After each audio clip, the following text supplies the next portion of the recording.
esta tarde hemos querido volver a hablar de un tema que me parece importantísimo porque hay que estar muy enterados de estas herramientas y en qué momento se pueden utilizar, pues el arbitraje. Y está con nosotros Francisco Paredes, es PhD por la Universidad Sorbona de París y cuenta con una maestría en Derecho Internacional Económico y una en Derecho Internacional también por la Sorbona de París. Ha trabajado para despachos de abogados en Francia, Estados Unidos y cuenta con extensa experiencia litigando en arbitrajes complejos, entre los que se destacan arbitrajes internacionales planteados por empresas petroleras contra el Ecuador, como Occidental, Perenco y Petrobras. Hola Francisco, bienvenido a Punto de Encuentro para estar juntos. Es un verdadero gusto tenerte aquí con nosotros. Bueno, muchísimas gracias por la invitación, Jimena, Marisabel. En primer lugar, el gusto es siempre mío. Gracias por esta nueva oportunidad que tenemos de conversar un poquito acerca de qué es el arbitraje, qué usos prácticos le podemos dar y sobre todo tener información que nos permita tomar una decisión precisa al momento de decidir si el arbitraje es el camino adecuado o no para resolver las disputas que tenemos pendientes. Así es. Así es, pero justamente comencemos por eso. Ya alguna vez habíamos hablado de arbitraje, pero lo que yo decía es importantísimo tener presente esta herramienta. ¿Qué es exactamente el arbitraje? Hay una definición muy bonita y simple de lo que es el arbitraje, y dice que el arbitraje es un mecanismo de solución de disputas en el cual las partes, de manera libre, eligen la persona que va a resolver la disputa, pero que esta resolución es vinculante. Es decir, la diferencia de cuando vamos donde un amigo a pedirle un consejo, que este amigo no nos va a poder resolver la disputa de manera vinculante, cuando vamos ante un tribunal arbitral, ante un árbitro, o tiene el mismo valor de la decisión de un juez, exactamente el mismo valor.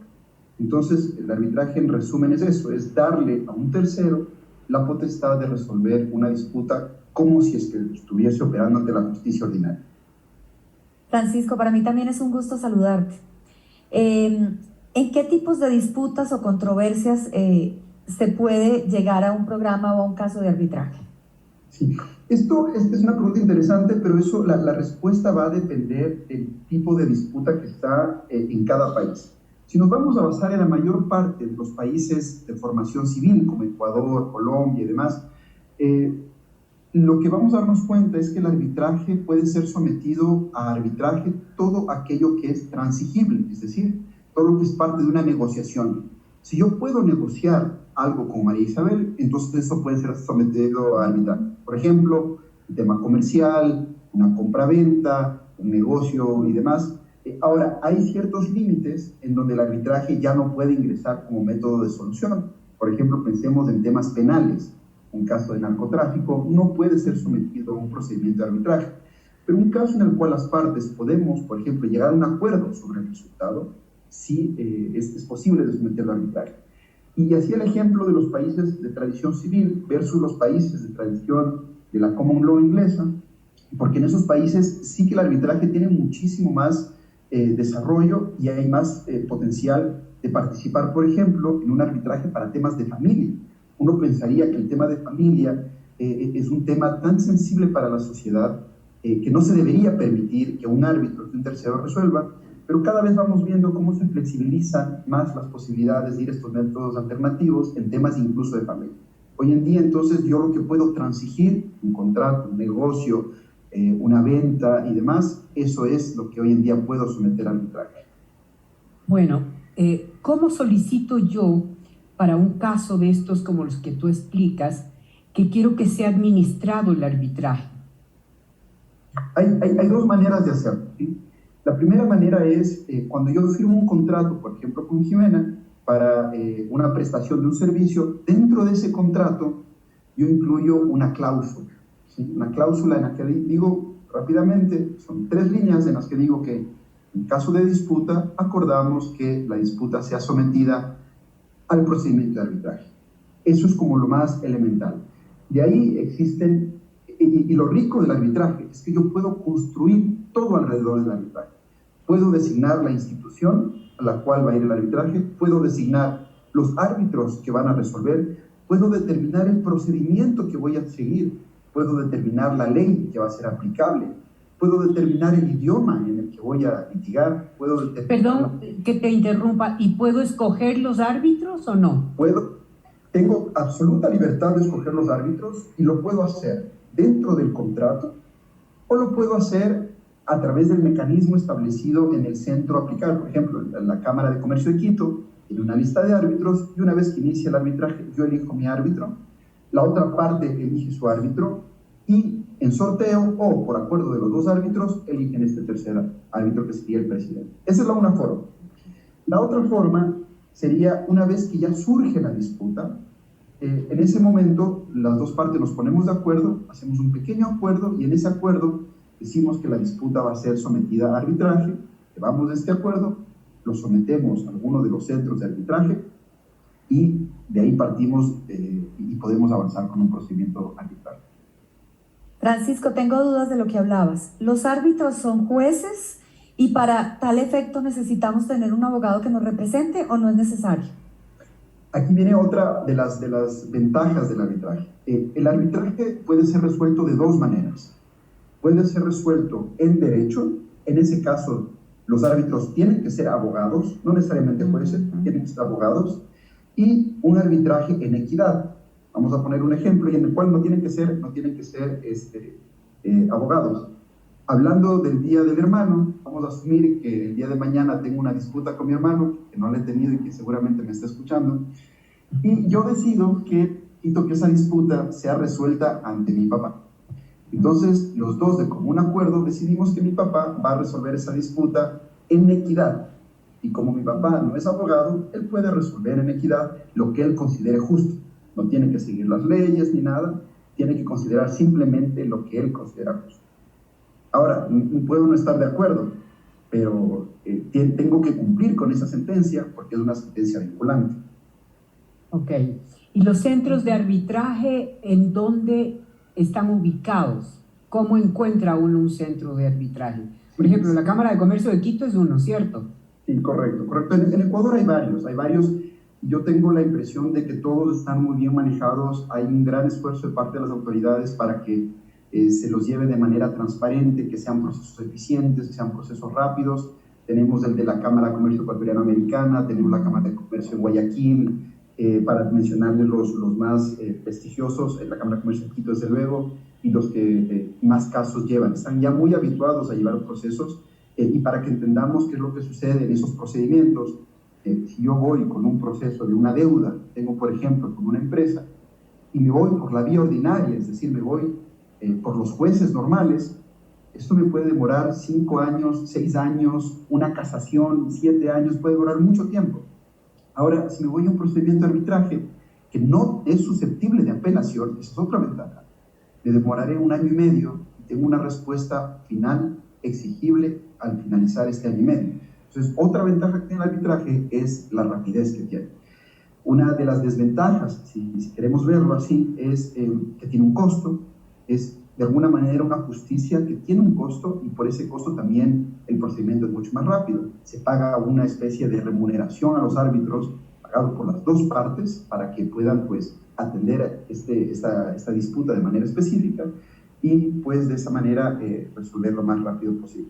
Pero el arbitraje ha estado con nosotros hace más de 40 siglos, entonces yo diría que está íntimamente relacionado a lo que somos como sociedad, incluso desde un punto de vista antropológico. Nosotros vemos desde las 12 leyes de Roma, que es la institucionalización de Roma, que ya vemos que como solución para las controversias no había jueces sino árbitros.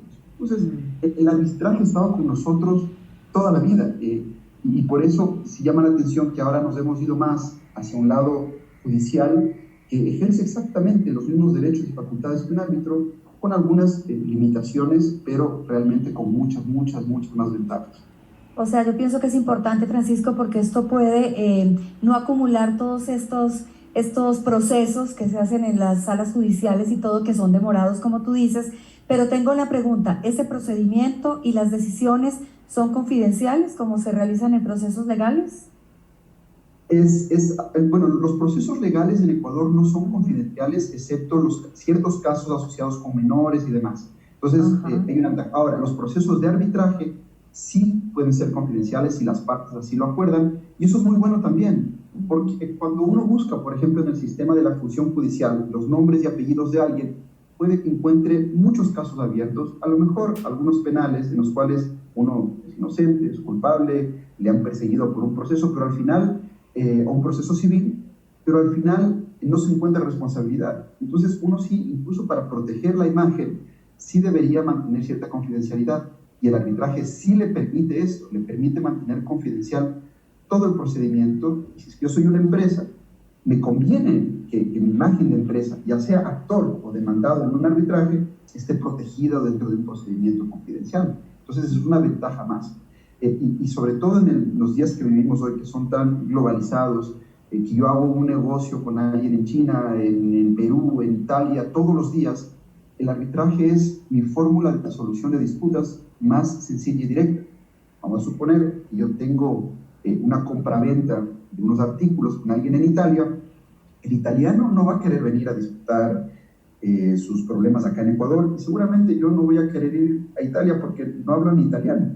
El punto es que entre nosotros elegimos, por ejemplo, la Cámara de Comercio de París, que es un buen centro de arbitraje donde podemos ir a resolver nuestras disputas de manera confidencial, con cierto costo, pero seguro, rápido y con una eficiencia que es evidente al momento de la ejecución, sobre todo. ¿Qué es lo que le está pasando al Ecuador en el caso Perenco? Sí, exactamente. Bueno, ¿qué sucede si después de este proceso arbitral una de las partes no cumple con lo que digamos, con el convenio al que llegaron? Exacto, ahí es precisamente lo que está sucediendo ahora en Ecuador en el caso Perenco. Como me refería al inicio, las sentencias, que se llaman laudos en realidad, Sí. Estos laudos son vinculantes, que quiere decir que yo puedo en Ecuador o en cualquier parte del mundo exigir el cumplimiento de estos laudos, de estas sentencias.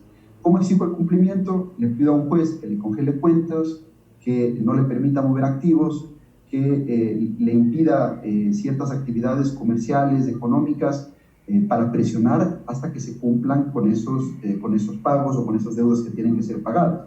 Es decir, puedo llevarle a un proceso de ejecución, en este caso ya no a través de un árbitro, pero a través de un juez, que puede ser muy eficiente, muy expedito, y además puede ser muy agresivo si es que la persona no cumple. Por eso, normalmente me llama la atención lo que ha sucedido con Ecuador ahora, que no cumplió rápidamente el laudo Perenco, porque en otros casos se ha cumplido y no hemos tenido que pasar por congelamiento de cuentas ni otro tipo de medidas como las que han ocurrido ahora.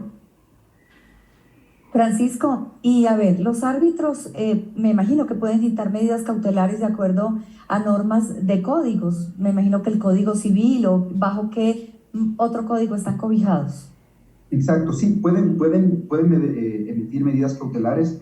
Eso es algo que todavía, lamentablemente, en Ecuador no está tan desarrollado. En otros países sí, y muy bien.